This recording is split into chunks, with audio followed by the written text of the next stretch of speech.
नमस्कार। आज हम बात करेंगे कबीर पर। कबीर का संबंध भक्ति काल तथा भक्ति आंदोलन से है। हिंदी साहित्य के इतिहास में संवत 1050 से लेकर के 1375 तक का जो काल है वो आदिकाल के नाम से जाना गया है, और 1375 से लेकर के 1700 तक का जो साहित्य है वो भक्ति काल के नाम से जाना जाता है।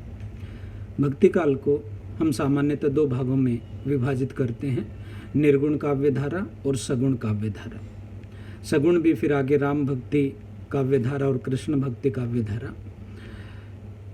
कबीर का संबंध निर्गुण काव्य धारा से है, और निर्गुण का अर्थ गुणहीन नहीं वरन गुणातीत है, अर्थात जिस ईश्वर में गुणों का आधिक्य और गुणों की विविधता इतनी अधिक हो कि उसे किसी निश्चित गुण से परिभाषित या लक्षित नहीं किया जा सके, उसे हम निर्गुण ब्रह्म कहते हैं।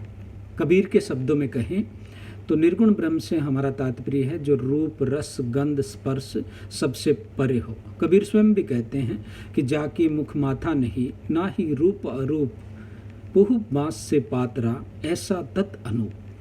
तो आज इस निर्गुण निराकार ब्रह्म की साधना करने वाले और भक्ति आंदोलन के महत्वपूर्ण कवि कबीर पर हम चर्चा करेंगे। भक्ति आंदोलन मुख्यतः मनुष्य तथा ईश्वर के संबंधों की पुनर्व्याख्या भी करता है। यह काल इतिहास में अंधकार युग तथा सामंती उत्पीड़न के काल के नाम से भी जाना जाता है। जब हम इतिहास की दृष्टि से देखें, इसका आशय जाति पाति, छुआछूत, सांप्रदायिक विभेद, सामंती भोग विलास तथा उत्पीड़न और ईश्वर से विमुखता को लेकर है। इसी काल में तमाम प्रतिकूल परिस्थितियों में कबीर का प्रादुर्भाव हुआ, जो भक्ति काल के सर्वाधिक सशक्त रचनाकार ही नहीं अपितु सामाजिक रूढ़ियों और उत्पीड़न के विरोध में सर्वाधिक आक्रामक भूमिका में भी दिखाई देते हैं। कबीर निरक्षर थे। उन्होंने स्वयं लिखा है कि मसी कागद छुयो नहीं, कलम गही नहीं हाथ। इसका तात्पर्य ये है कि कबीर स्वयं नहीं लिखते थे, लेकिन वो बहुश्रुत थे। उनका जो ज्ञान था वो श्रवण परंपरा पर आधारित रहा, और उसी ज्ञान को उन्होंने अपने हिसाब से परिमार्जित करके अपने श्रोताओं के सामने उन्होंने रखा। भले ही कबीर पढ़े लिखे नहीं थे, उन्होंने ये उनकी खुद की स्वीकारोक्ति है, फिर भी कबीर की भीतर कविता प्रस्फुटित हुई। कविता या रचना का आना एक तरफ रचनात्मक उद्देश्यों को दर्शाता है, तो दूसरी तरफ कबीर के जीवन दर्शन तथा रचना दर्शन से जुड़ाव को भी दर्शाता है। निरक्षरता तथा सामाजिक बहिष्कार के कारण कबीर के लिए दर्शन का अवगाहन पुस्तकीय ज्ञान पर आधारित नहीं रह गया था। इन्होंने दर्शन को जो सीखा वो सत्संगों से सीखा, सत्संगों के माध्यम से सीखा। अलग अलग कोटियों के संतों के समागम के द्वारा कबीर ने अपना ज्ञान अर्जित किया। इसलिए कबीर को एक तरफ ज्ञान मार्गी तो दूसरी तरफ उनके ज्ञान को बहुश्रुत दर्शन पर आधारित मान लिया गया। शास्त्रों के विरोध में खड़ा रहना कबीर के लिए स्वाभाविक था, और इसीलिए कबीर कहते हैं कि पोथी पढ़ी पढ़ी जग मुआ, पंडित भया न कोई, ढाई आखर प्रेम के पढ़े सो पंडित हो।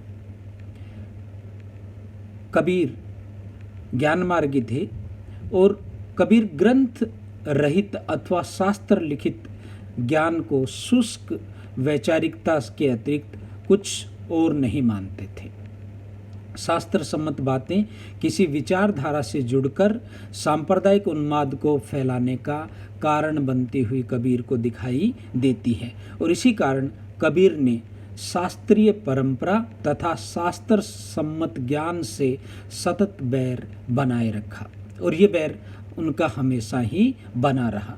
दूसरी तरफ कबीर का ज्ञान अनुभूति परक था। जो कुछ उन्होंने सीखा था वो अपनी अनुभूतियों से ग्रहण किया था। शास्त्रों की शुष्क वैचारिकता के विरोध में कबीर ने जीवनानुभूतियों पर बल दिया। अपनी तमाम रचनाओं में कबीर का जो बल है वो शास्त्रों की बनिस्पत जीवनानुभूतियों पर आधारित है। सत्संगों से अर्जित ज्ञान को भी कबीर ने हूबहू स्वीकार नहीं किया, बल्कि उन्हें जीवन में स्वयं जिया, भोगा, परखा और तब जाकर के उस शास्त्र सम्मत जो ज्ञान था उस ज्ञान को उन्होंने अपनाया। शास्त्र सम्मत को अपनाया ही नहीं, सत्संगों से अर्जित ज्ञान को उन्होंने अपनाया। इसलिए कबीर के पदों में अनभय सांचा तथा पारस पदों की चर्चा, शब्दों की चर्चा मिलती है। शास्त्र सम्मत बातें शुष्क इस अर्थ में थी कि उनमें महज पांडित्य का प्रदर्शन झलकता रहा है। अनुभूति रहित ऐसी बातें कथनी और करनी के स्तर पर बिल्कुल अलग थलग दिखी।